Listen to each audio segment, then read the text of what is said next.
Welcome to this video from Spay Associates, your retirement plan partner.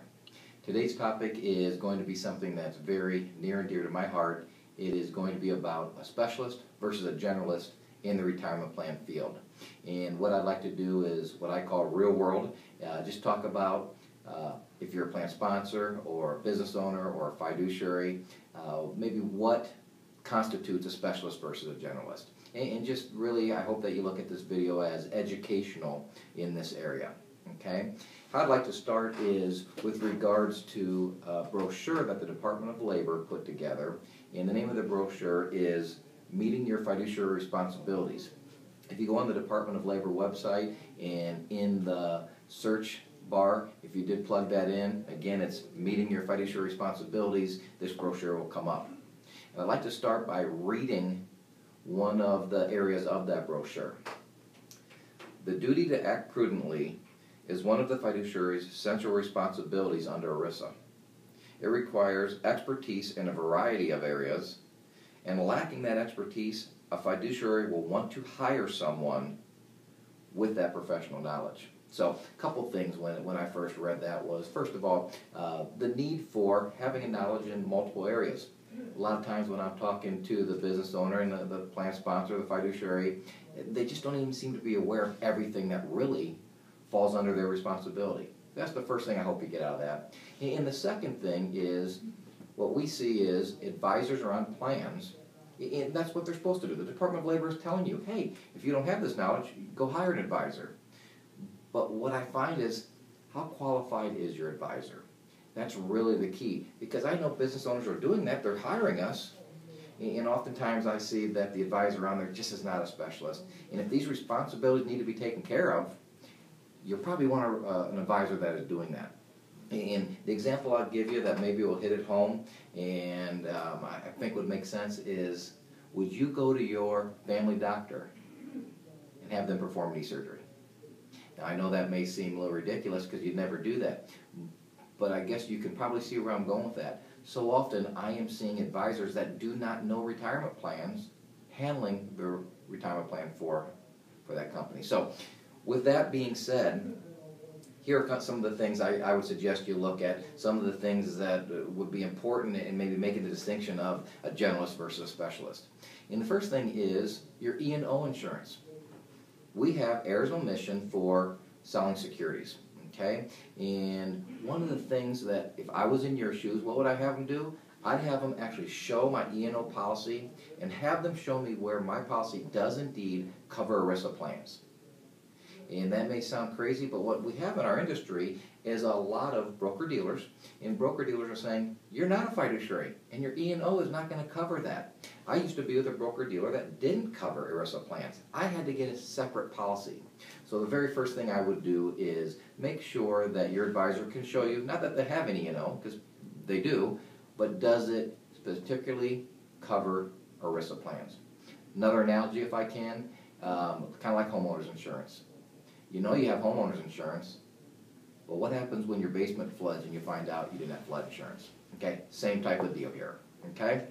Another thing I want to point out, just for general knowledge, is when I'm talking about advisors, I'm talking about this world of us that all passed a test at one time in order to be able to sell securities, mutual funds, stocks, bonds. Okay, we're all in that same class.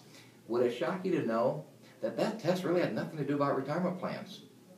Okay, it probably asked a question or two about the difference between a defined benefit or defined contribution plan, but above and beyond that, I got no knowledge of retirement plans from taking that test, only to sell investments. So I think that's very important. Just because you're an advisor doesn't mean you're a retirement plan specialist.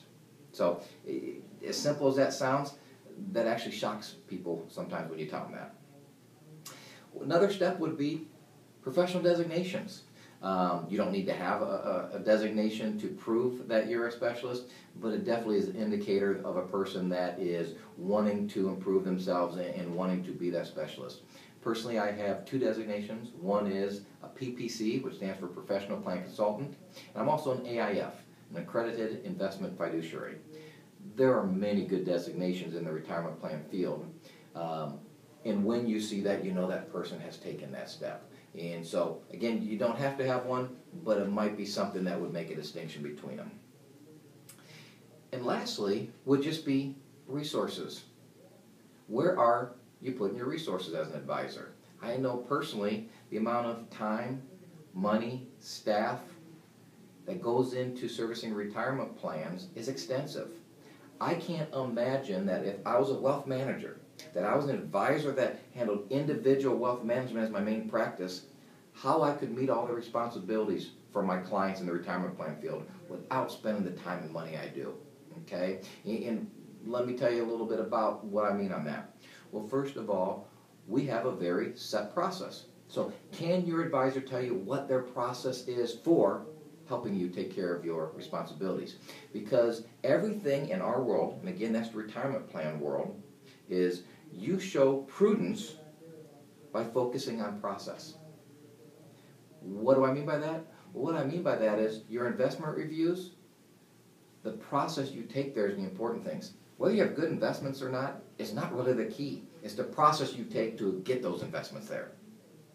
Okay, so important. So your advisor would have to specifically show you what their process is. So we have here at Spay Associates, we have a 4-step process we call the partnership process, and we are able to tell you this is exactly what we're going to do for you to help you fulfill those responsibilities. Again, the Department of Labor lays out in that brochure.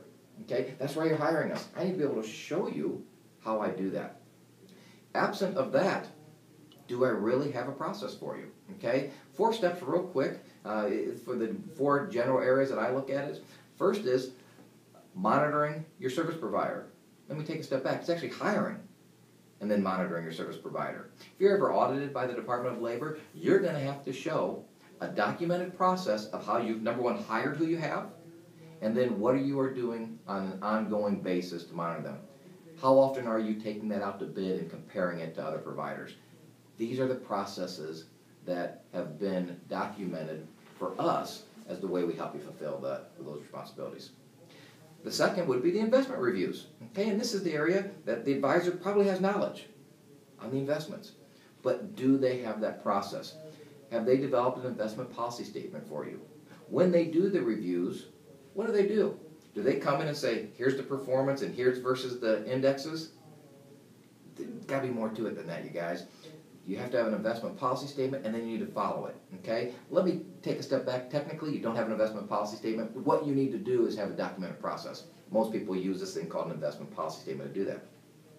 But if your advisor is not referencing that investment policy statement in their reviews, and then when they document it, meeting minutes, whatever they're calling that, if they're not referencing every decision that's made and tying it back to the investment policy statement, that really is a big question mark, okay? A couple other things in this section that I would talk about is an advisor that is working as what's called a 321 or 338 fiduciary. These are just an extra level of expertise that they're showing. A 321 is that they're saying in writing to you that they are acting as a 321 fiduciary. They are giving advice and they are acknowledging that in writing. Without that, you guys, they are saying, I'm not a fiduciary. Most business owners I talk to think their advisor is the fiduciary and their advisor is the one making those decisions. They're not. It's you. So you at least want, in my opinion, have them be a 321, where they are, again, signing on the dotted line saying, yes, I understand that I'm a fiduciary here. Kind of ties back to that E&O, whether they're even able to do that or not. And then the higher level even than that would be a 338. And a 338 is where the advisor has discretionary control to actually make those changes for you, and then they are on the hook for that whole process. So a person that's going to be a 338 is saying, yes, I'm a specialist, and I am on the hook. And guess what? The people that look after me, they are making sure I'm doing all these things too. So I think that really proves a level of expertise and a commitment to the retirement plan field. Third area would just be the blanket of fiduciary protection. We call in our practice fiduciary fitness, and it is just an evolutionary process of making sure all of the fiduciary responsibilities you've hired us for are being covered and being taken care of. Okay, one example I'd give is every year we make sure that all of our clients' plans, their fiduciary bond is sufficient. That sounds little, but believe it or not, if you look at 5500s, that's overlooked a lot, and then it's a red flag for the Department of Labor when they're reviewing those. And lastly would be the participant process. What exactly is being done to help your participants have enough money at retirement, which really is the goal of the plan all the way anyway, isn't it? And so, is there a documented process, or are they just every once in a while showing up and talking to the people? If ever challenged, again, by the Department of Labor or a lawsuit, there needs to be a documented process of exactly what is done. All those disclosures that the providers probably are doing for you and all of that would fall into that category. So those are areas that I think that just would be a way for an advisor to prove whether they're a specialist or just a generalist. A generalist is not going to be able to answer a lot of these questions. A generalist wouldn't be able to say, this is the exact process our office does for you. And so, as you can tell, it's an area that I feel strongly about. It's an area that I have decided to be a specialist, and our practice and our resources really are going towards that. And it just always, I guess, catches me off guard when these business owners are trying to do the best thing.